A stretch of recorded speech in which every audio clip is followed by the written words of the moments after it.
Hey friends, welcome back. This is day one of my 52-week challenge. That is right. For the next 52 weeks, I'm going to be creating one fresh new container every single week. And this is gonna be super fun because I'm gonna try to hit a lot of different range options. We're gonna go cool tone. We're gonna do warm tones. We're gonna do full sun. We're gonna do shade. I'm so excited to show you some shade containers. And the other aspect of this that's gonna be great is I can actually take you along on the journey of this container as it fills in and as it comes to maturity. And we can talk through, okay, like what's working, what's not working. It's gonna be a fun time because I know a lot of you all want to go back and see containers that I've done maybe at like a private home or a commercial space, but there's a couple challenges to that. Number one, it's someone's private home and I don't want to invade their privacy. Not everyone wants to like be up on the internet. And then sometimes commercial spaces, I don't have control over the fertilization and the watering. And those things make a big impact when it comes to this container looking its very, very, very best. So by creating these 52 containers, I hope to give you just an incredible amount of inspiration. And so essentially how that breaks down is we will be doing, holy cow, 13 spring, 13 summer, 13 fall, and 13 winter containers. The winter containers are gonna be a challenge. If it snows this year, I don't know what that's gonna look like, but here's the deal. It wouldn't be a challenge if you didn't have obstacles. One of my goals is to also have this be super repeatable for those of you at home. So I'm gonna leave a complete recipe in the description below, and then we're also gonna create a playlist so you can sit down and watch all 52 weeks as it unfolds. We are starting off strong here on day one, and I'm gonna pull together a container using a bunch of leftover product from my summer color installations. I still have really good stuff, and I want to share some beautiful ideas with you all out there. So without much further ado, I've pulled some things here, and we're just gonna kind of see how it shakes out. Now, some of these items need a little pruning and they need a little fertilization because they've been in their cans since maybe beginning of May. And here we are mid-July. So 2.5 months in a can is a long time for a tiny plant, but we're gonna break it down. And the star of the show today is this incredible salvia. This is a salvia that I love. I love this salvia. And this one is called Black and Bloom. I've been informed that I need to step in front of the container because apparently I'm being dwarfed by this giant pot, which I love a big pot. I mean, I would go even bigger if I had one because then you can do some real good stuff. Now, I knew exactly what centerpiece I wanted to use for this first container because I had one salvia left over from my project. This is a salvia called Black and Bloom, and it's one of my favorites. It is like a really intense, vibrant blue. Hummingbirds love it, and it just gives like such great, vibrant color to any container. And I had one left over, and I can't just have a solitary salvia like this. So this is gonna be our centerpiece and our jumping off point for the container. Okie dokie. All right, and I'm actually gonna plant this a little bit tipped back. One of the reasons that this was a leftover salvia is because it grew forward in the can and I just didn't want to put that in my client's pot. It just didn't go with the flow. And so I'm gonna plant this one just a wee bit tipped back. And there she is. I'm really loving this blue and plum situation because I think what this little Heuchera does is it picks up on the buds and the calyx here in this salvia. And so this is actually a Heuchera that can stand full sun. This is a Heuchera called Obsidian. This little cutie is hardy down to zone 4, which I think is wonderful. And I don't know, I was really digging on this color combination. That to me is very cool. Okay, let's bring in another texture piece because, you know, I think texture is one of the most important things in any container. This one I don't have a tag for, but this is a tricolor Hebe, and it's bringing together this purple of the obsidian, but we're getting some nice variegation through the leaf, which I think is also really great. And I'm kind of feeling like I might do something like that there. A couple of other things that I have is, one other thing I have is actually a proven winners. This is Sweet Caroline Medusa Green. This is a sweet potato vine. And I had a couple of these left over, and it's kind of this like rock and roll muted green, but do you see this darkness that comes out in the leaf? Like, look at that combination. That is so good. It pulls all of the deep tones down. And so I'm actually really digging on this. I have a couple of them. I'm thinking of this. It doesn't trail as far as like a traditional sweet potato. This is a new variety to me this year. It's not one I've played with in the past. I ordered a bunch of Proven Winners product in from Bauman Farms down in Oregon because Brian is a friend of mine and I love to support my friends in the industry, but I've never played with this one. The tag really says I can expect a foot to 18 inches. And so I'm hoping that's a beautiful amount of drape. I do have a traditional sweet potato, so I'm going to swap these two out. The traditional sweet potato I refer to is the one called Marguerite. And that one you can get like 2-3 feet off of if you fertilize it and take care of it right. It is awesome. Okay, there is the beast herself. You know what, you guys? I don't know that I like that as much as I like that cutie right there. This is so much more interesting to me. Okay, we're gonna keep playing and see what comes about.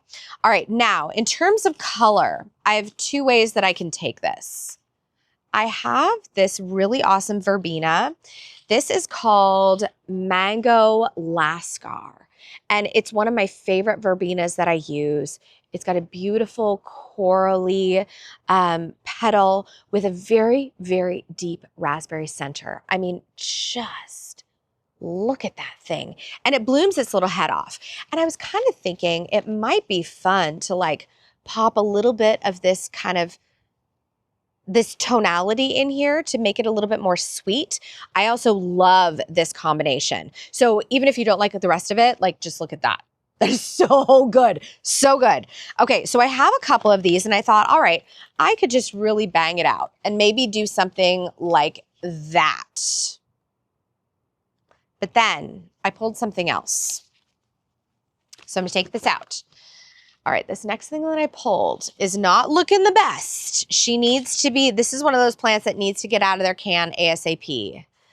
But this is the Amazonas Plum Cockatoo Petunia. I have 3 of these. And as you can see, this is a beast and a half. Do they look their very best right now? No, but that's all. Did you see that bee come in? Where did that bee even come from?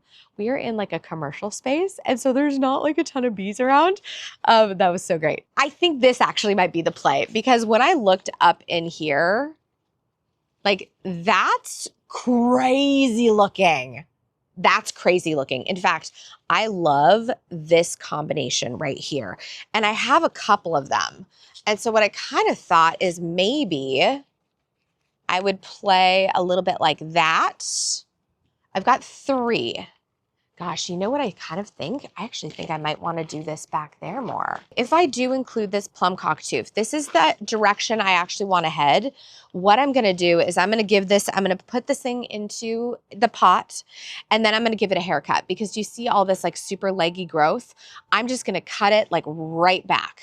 I mean, I have no problem taking charge with my petunias because this one in particular is so vigorous and we really want like a compact habit. We don't want it just to be a totally crazy train. Okay, let me bring in one more and we're just gonna play for 1 second. This one by far looks the most tattered, but there is kind of something I'm liking here. I don't quite have my balance just yet. Let me play with a couple other things, but this is starting to look like something. Okay, let me see what else I got. There's something I'm not quite liking about this moment here. And so I want to show you what I played with off camera. First change I made was bringing in the cordyline because I kind of felt like I wanted something strappy in here. This is introducing pink. It's kind of taking us in a different direction. And so this was 86th. However, I have this little cutie plant here. This is an awesome grass. It is called Lomandra Platinum Beauty. And funny enough, you guys, this is from the Northwest Flower and Garden Show, like in February. And it has looked so good and has been so happy in this little pot without a care in the world. It is awesome. And actually, I think this is a candidate for my lower garden at home because it is insanely drought tolerant. And this, all of a sudden, I started to like because I love that the blue would kind of like play above this. I love the movement. I love these little like spiky bits in the middle. And all of a sudden, I'm like, okay, this is actually doing something. But then I have a pocket here and I don't really like that. So I thought to myself, okay, what if I move that over here? So we have like a beautiful texture bonanza here, breaking up my petunia. And then I have a second one of these that I could add over here. And then I just was thinking to myself, okay, well, is this naked and like maybe the petunia just comes down, which I could totally do. Or do you see how this has like a real lightness, a real brightness to the blade? What if I kind of bring it down with this Dichondra? Okay, how about that? And what's fun about the Dichondra is a lot of times when I'm doing a container, I like to include something with blue foliage just to like cool down the arrangement. And I feel like this anchors it. You know what I mean? I felt like we were getting really chartreuse. We were getting really green and plum, but I needed a little cool shot in the arm right here in the middle. And so I think this, you guys, I think this is container number 1. Let's get it in.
Of 52 in the books. I am really, really excited about this one.